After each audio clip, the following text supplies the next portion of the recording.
It's obvious as soon as you step out of the subway in Jackson Heights that you've arrived in one of America's most diverse neighborhoods. And linguistically speaking, it's the most mixed in the U.S.A. There are around 150 languages spoken in New York City's largest borough.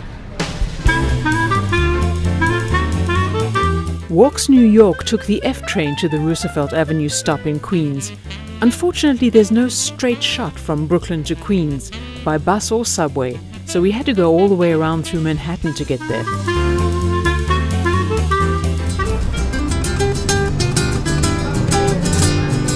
This part of Roosevelt Avenue is unmistakably Latino. The 2010 census puts the group at 57% of the Jackson Heights population.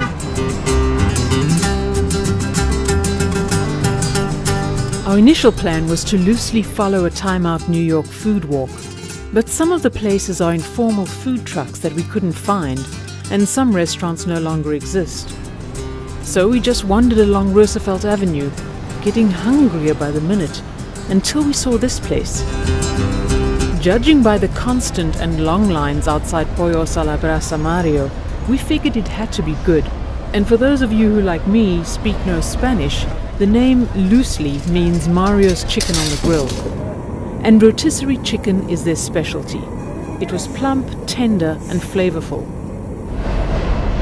We tried to interview people at Mario's restaurant and on the street, but folks here are understandably wary, especially since the very real and disturbing threats posed to immigrants and minorities by the White House. So we had to be content with soaking up the diverse atmosphere. After lunch, we veered off Roosevelt Avenue into the neighborhood's beautiful historic district.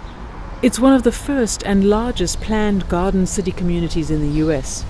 Built mostly between the 1910s and 50s, the architectural styles were inspired by French, English, Italian and Spanish designs. And all the apartments face a garden courtyard area.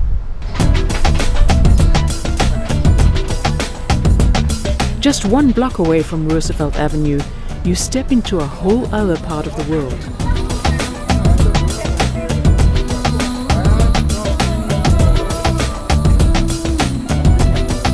"20% of the Jackson Heights population is of Asian origin.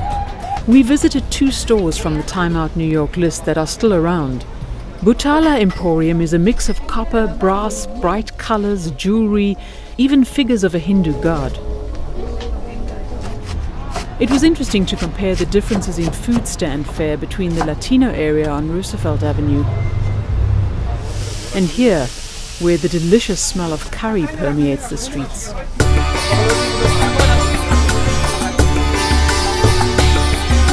Then there's Sabzi Mandi, a large Indian supermarket where just the choices of clarified butter or ghee are overwhelming.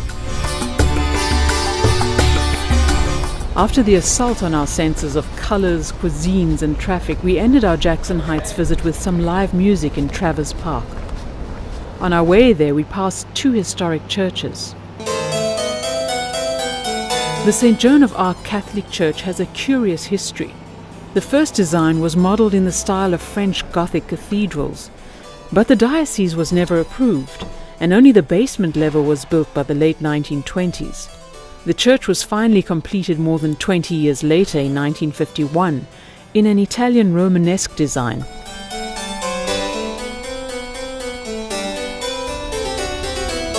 Just a block from St. Joan is the Community United Methodist Church. Interestingly, there were no churches in Jackson Heights until the early 20s.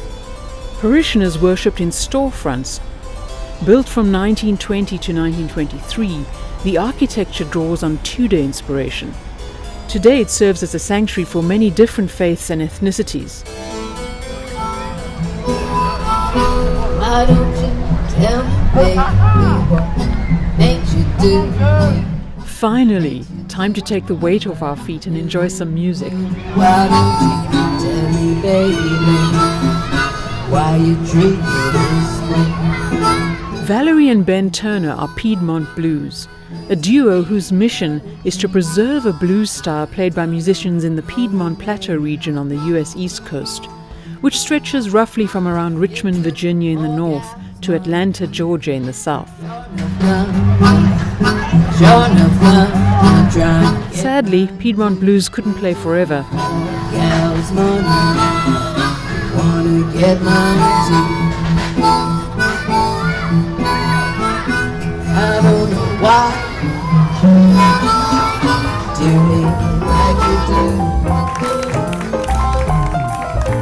That's Jackson Heights for now. Happy rambling.